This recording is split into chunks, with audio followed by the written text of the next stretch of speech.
Jemaat yang dikasihi dan diberkati Tuhan, selamat pagi dan shalom. Bertekun dan mengandalkan Tuhan, demikianlah tema pemberitaan kita pada ibadah pagi hari. Saudara-saudariku yang dikasihi Tuhan, tidak semua pelajaran diajarkan di ruang kelas. Justru ada banyak perjalanan dalam dapat menjadi pelajaran hidup. Ada perjalanan yang hanya dapat dipahami ketika kesulitan menghampiri dan harapan seolah-olah hampir selesai. Ada pelajaran yang dimengerti ketika orang harus berdoa dan doa itu terasa sunyi, hanya seolah-olah dia dan Tuhan. Ada pelajaran yang baru dipahami ketika orang gagal lalu berupaya untuk bangkit dan mencoba lagi. Karena itu tepatlah ungkapan yang bilang bahwa pengalaman sesungguhnya adalah guru terbaik. Sebagai orang percaya, kita juga mengimani bahwa pengalaman bukan satu-satunya yang mendidik kita. Sebagai orang percaya, kita juga menyadari bahwa di dalam pengalaman yang kita pandang sebagai ruang belajar itu, Tuhan sementara turut ambil bagian. Sejak zaman Alkitab dia dipanggil Rabi. Rabi itu berarti guru, dan guru yang tahu. Maka sesungguhnya sebagai orang-orang percaya, kita juga patut mengimani bahwa perjalanan kehidupan adalah ruang belajar yang Tuhan bukakan bagi tiap-tiap orang. Seperti pernyataan saya sebelumnya, entah itu belajar dari doa yang sunyi, entah itu belajar dari kegagalan dan mencoba untuk bangkit kembali, maupun pelajaran yang datang karena kesukaan dan rasa syukur. Maka minggu kedua di bulan pendidikan, biasanya kita bicara tentang guru dan murid, tentang sekolah dan ruang belajar formal. Semua itu penting.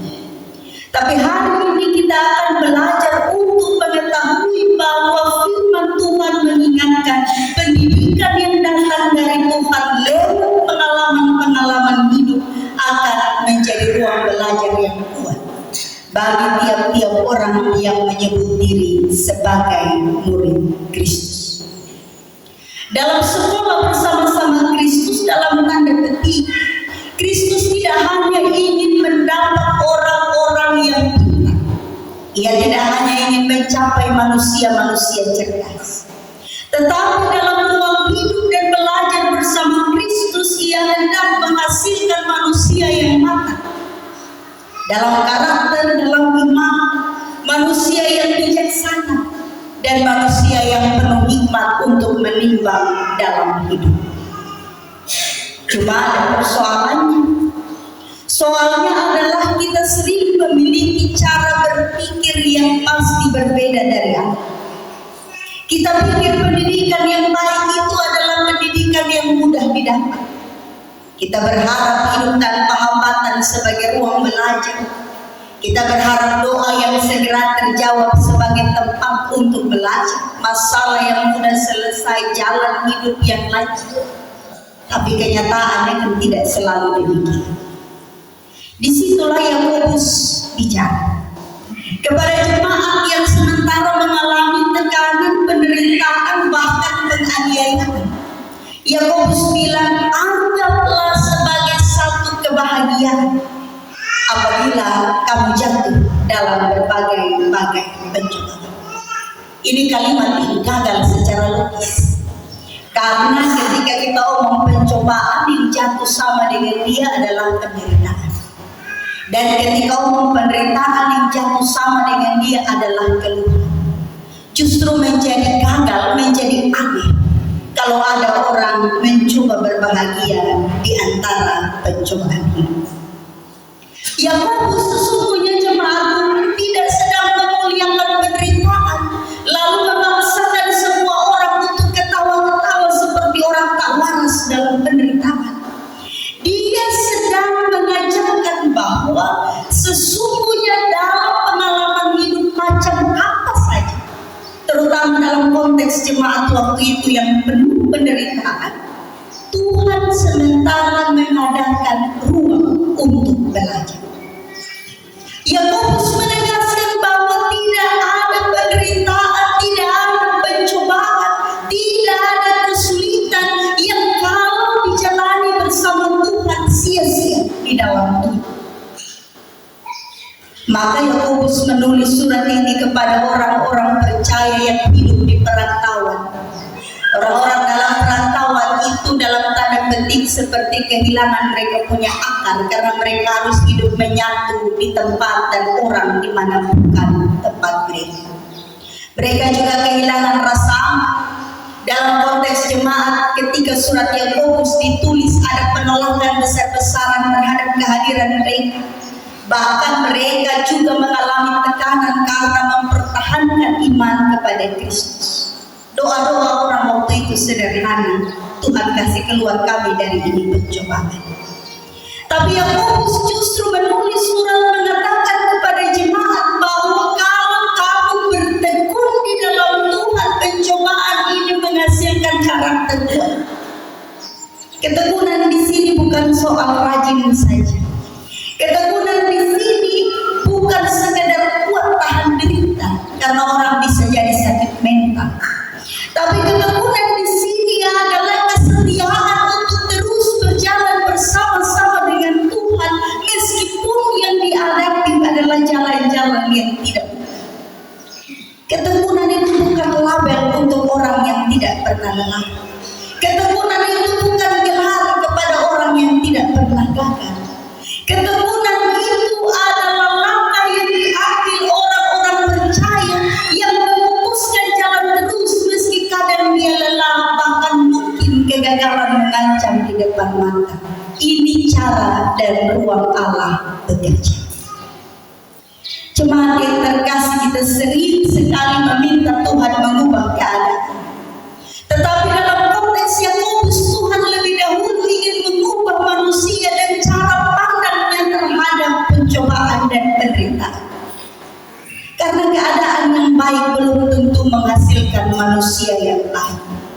Tetapi manusia baik berkarakter baik lahir melalui keadaan yang tidak mudah. Itu pasti. Dan jemaat yang terkasih dalam Yesus Kristus, kalau begitu kita semua menyadari bahwa ternyata keadaan-keadaan yang tidak mudah tadi mampu menghasilkan manusia-manusia berkarakter kuat. Karena tidak ada orang tanpa sekolah dan tanpa berusaha bisa langsung cerdas. Biasanya kalau kita syukuran orang wisuda, sarjana misalnya, kita kasih mereka kesempatan bahwa suara hati itu yang mereka cerita, mereka pukul. Mau dari dosen coret muka sampai belakang, mau dari revisi yang tidak habis-habis sampai mencari tanda tangan lebih dari cerita.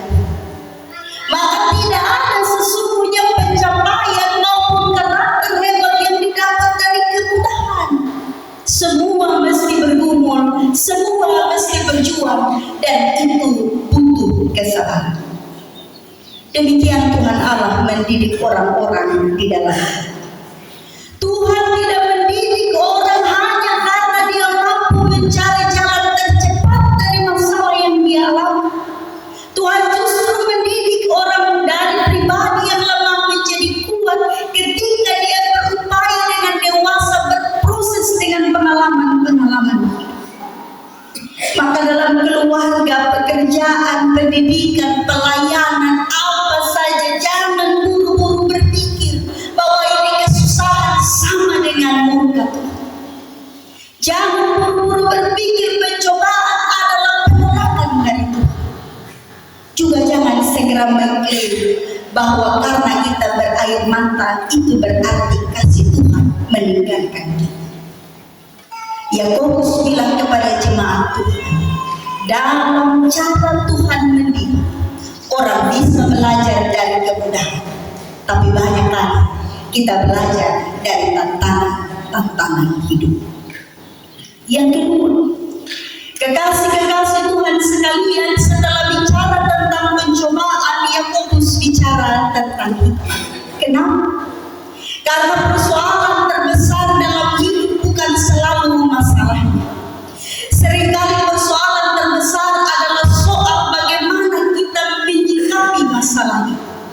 Karena itu tadi saya bilang, yang hendak Tuhan ubah bukan kondisi, tapi cara pandang dan perilaku serta respon terhadap kondisi.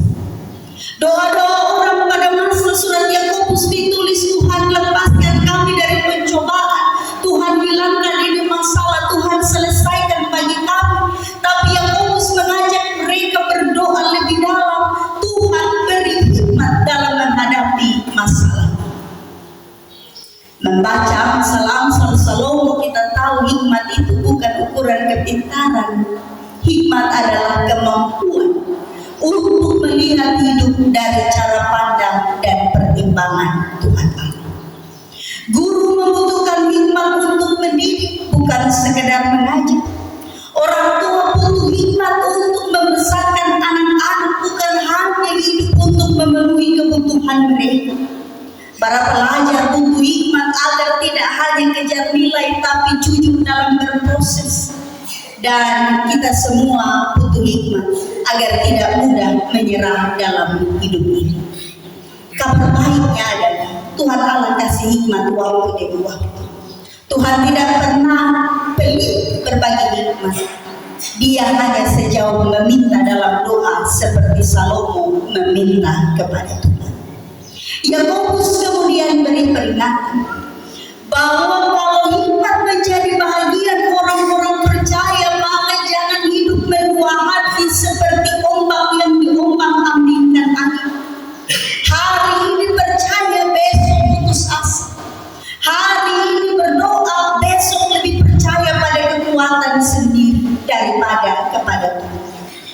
Berhikmat itu jatuh sama dengan mengandalkan Tuhan. Mengandalkan Tuhan berarti terus berusaha, berproses dengan jujur, dan menyerahkan segala sesuatu di dalam waktu dan cara Tuhan untuk memberi hasil. Jadi kita menyadari bahwa tugas kita berkarya, tugas kita berusaha, tugas kita merespon tantangan, tetapi tentang apa yang akan dihadirkan bagi kita itu keputusan dalam kehendak. Maka orang-orang berhikmat yang mengandalkan Tuhan akan selalu berusaha melakukan yang terbaik sambil berserah kepada Tuhan.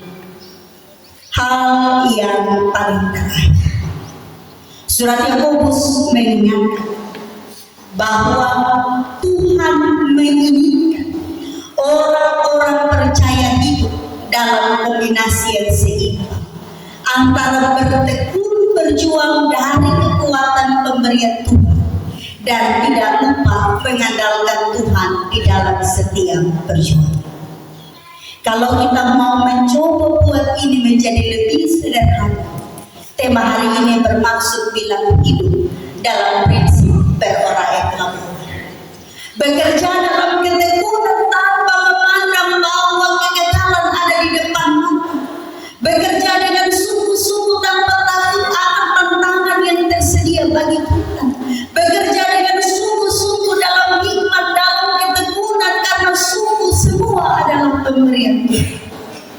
Dan yang terakhir berdoa, menyerahkan segala sesuatu kepada Tuhan adalah bukti pengandalan kita kepada Tuhan. Maka jemaat yang terkasih dalam Yesus Kristus, hari ini kita belajar bahwa pendidikan sejatinya bukan hanya mengubah cara kita berpikir, tetapi pendidikan sejatinya menghasilkan manusia yang mampu berproses dengan sungguh dalam cara dia. Ketika kita setia dalam proses, ketika kita meminta hikmat Tuhan, ketika kita tidak mendua hati dan terombang-ambing dalam hidup bersama Tuhan, sesungguhnya kita sementara dididik menjadi manusia dewasa dalam Kristus. Pada akhirnya, satu tindakan nyata akan lebih bermakna dari ribuan kalimat. Maka hari ini, jangan hanya menjadi pemberita dan pendengar firman, tapi baiklah kita semua umat menghadapi hal-hal yang Tuhan perkenankan dalam hidup, pencobaan sekalipun, dalam hikmat, dalam ketekunan, dalam mengandalkan Tuhan. Maka kita akan menikmati ruang belajar bersama Tuhan sepanjang Ia perkenankan. Kiranya kasih, hikmat, berkat Tuhan menyertai kita sepanjang masa. Amin.